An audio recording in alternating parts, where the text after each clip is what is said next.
රූපය හේතුව අවිද්‍යා කර්ම තණ්හා ආහාර නිසා රූප, අවිද්‍යා කර්ම තණ්හා පස්ස නිසා වේදනා සංඥා සංකාර, අවිද්‍යා කර්ම තණ්හා නාම රූප නිසා විඥාන. මේ නාමයෙන් පෝෂණය වෙච්ච රූපය නිසා විඥානය. උද්‍යව්‍ය ඥාණයෙන් බලනවා නම් අවිද්‍යා කර්ම තණ්හා ආහාර නිබ්බති ලක්ෂණ විපරිණාම ලක්ෂණ නිසා නිබ්බති ලක්ෂණය නිසා රූප. අතීත හේතු විදියට උඩ අවිද්‍යා කර්ම තණ්හා, වර්තමාන විදියට ආහාර, අනාගත විදියට මේ පහළ වෙන විපරිණාම ලක්ෂණයෙන් සහ නිබ්බති ලක්ෂණයෙන්. ඊට පස්සේ රූපේ උපාදාය රූප. දැන් චත්තාරෝ මහ භූතගණ පඨවි ආපෝ තේජෝ වායෝ උපාදාය රූප 24යි. 23යි අභිධර්ම පිටකයට තව එකතු වෙනවා. අභිධර්ම පිටකේ නැති එකක් එකතු වෙනවා. හදේ වත්තු රූපේ කියලා තව එකක් එකතු වෙනවා. ඊට පස්සේ දැන් එතන තියෙනවා පඨවි ආපෝ තේජෝ වායෝ 4යි. ඒක 4 මහා ධාතු. උපාදාය රූප වෙන්නේ එතකොට ඒකෙන් හටගෙන උපාදානය වෙන දේවල්. එතෙන්ට ගන්නවා අපි ස්ත්‍රීන්ද්‍රය, පුරුෂීන්ද්‍රය, ජීවිතේන්ද්‍රය, කාය විඤ්ඤාප්ති, වචී විඤ්ඤාප්ති 5යි. ඊට පස්සේ චක්කු සෝත ගාහන ජීවහා කාය 5යි. රූප, සද්ද, ගන්ධ, රස එතන 4යි. ඒතකොට 14යි. පොට්ටබ්බේ ගන්නෑ. පොට්ටබ්බ ගන්නෑ. ඒක කෙලින්ම වැටෙනවා. එතකොට පඨවි තේජෝ වායෝ කියන එකට වැටෙනවා කෙලින්ම. කයට කෙලින්ම මේ සුඛ දුක්ඛය දැනෙනවායි කියලා කියනවනේ. සුඛ දුක්ඛ කයට කෙලින්ම දැනෙනවා කියලා ගන්නවා. මනසින් ගෝචර කරගන්න දෙයක් නෙමෙයි කියලා. ඒතර එතන 4යි 14යි. ඊට පස්සේ තව තියෙනවා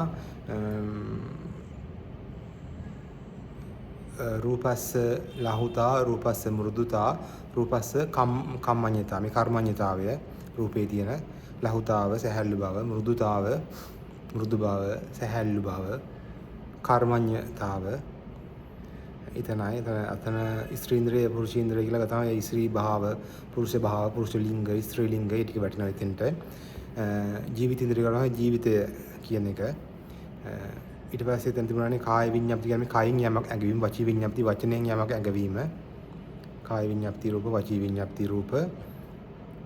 ඊට පස්සේ රූපස්ස ලහුතා, මෘදුතා, කම්මඤ්ඤතා කිව්වා. ඊට පස්සේ රූපස්ස උපචය. උපචය කියනවා මේ අපේ මේ කලලය පටන් ගන්නකොටම තියෙන රූපයකට උපචය කියනවා. ආරම්භය. එහෙම නැත්නම් මේ ඇහැට යමක් ගෝචර වෙනවා. චක්කුංච උපචය කියලා කියනවා.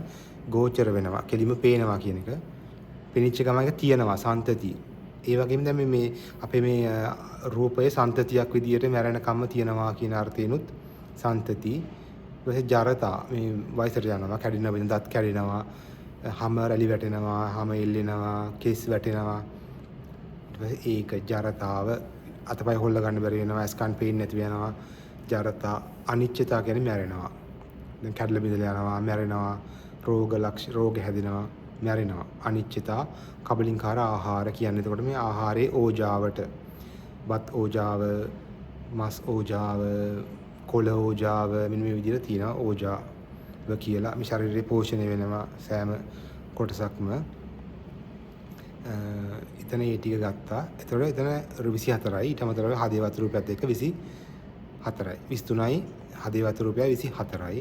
පඨවි ආපෝ තේජෝ වායෝ. මෙතන තියෙනවා සද්දය කියන එක මෙතන තියෙන උපාදාය රූපයක් විදිහට. හැබැයි අටවිසි රූප කියලා අර අභිධර්ම ක්‍රමයෙන් ගන්නකොට ඒ දේශනාවල එහෙම සද්දය කියලා දාලා නැහැ. ඒක සද්දය කියන එක මේ නිතරම නැති දෙයක් නිසා දෙකක් ඝට්ටණය වීමෙන් පමණක් හට ගන්න නිසා ඒකට දාලා නැහැ. අටවිසි රූපවල බලමු අටවිසි රූපවල තියෙන වර්ණ පඨවි ආපෝ තේජෝ වායෝ වර්ණ ගන්ධ රස ඕජා සුද්ධාෂ්ටක හැම කල රූප කලාපයකම තියෙන එකක්. ඊපස්සේ ආකාශ ධාතුව හෝ පරිච්ඡේද රූපය. පරිච්ඡේද රූපය. ආකාශ ධාතුව කියන උපාදාය රූප වලට එන්න ඕනේ. ආකාශ ධාතුව හදේවත් රූපයත් එක්කම දාන්න ඕනේ. පරිච්ඡේද රූපය කියලා තමයි ඒකට කියන්නේ. කියන්නේ මේ දෙකක් වෙන් කරනවා. හම සහ මස් වෙන් වශයෙන් තියෙන පරිච්ඡේද කරලා ගන්න පුළුවන් මේ කේස් සහ හම පරිච්ඡේදය.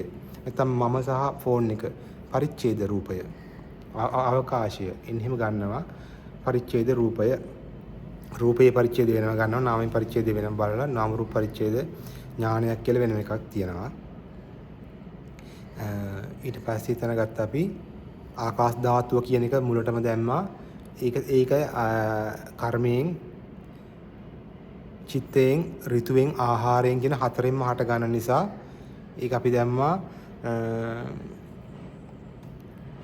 මුලට ගත්තා. සුද්දාෂ්ටකේ ළඟටම ගත්තා. ඊට පස්සේ කර්මයෙන් හට ගන්න නිසා හදේවත් රූපෙත් එතනම දා ගන්නවා. හදේවත් රූපේ කර්මජ රූපයක්. ඊට පස්සේ එතනට ගන්නවා අපි චක්කු සෝත ගාහන ජීවහා කාය කියන ප්‍රසාද රූප පහයි. එතකොට 15යි. තව ගන්නවා අපි එතනට ස්ත්‍රීන්ද්‍රය, පුරුෂීන්ද්‍රය, ජීවිතීන්ද්‍රය. ඒ ඉන්ද්‍රිය රූප 3යි 18යි. ඒකට කියනවා අපි කර්මජ රූප 18ක් තියෙනවා. ඊට පස්සේ චිත්තජ රූප වලට තව වැටෙනවා ඊට අමතරව අර 9 මුලින් 9 තියෙනවා එහෙම්මම. ඊට අමතරව වැටෙනවා සද්දය. ඒතකොට සද්ද මේ හඬ කියන එක. ඒතකොට 10යි. එකක් වැඩි වුණා. ඒතකොට අතන 19ක් වුණා.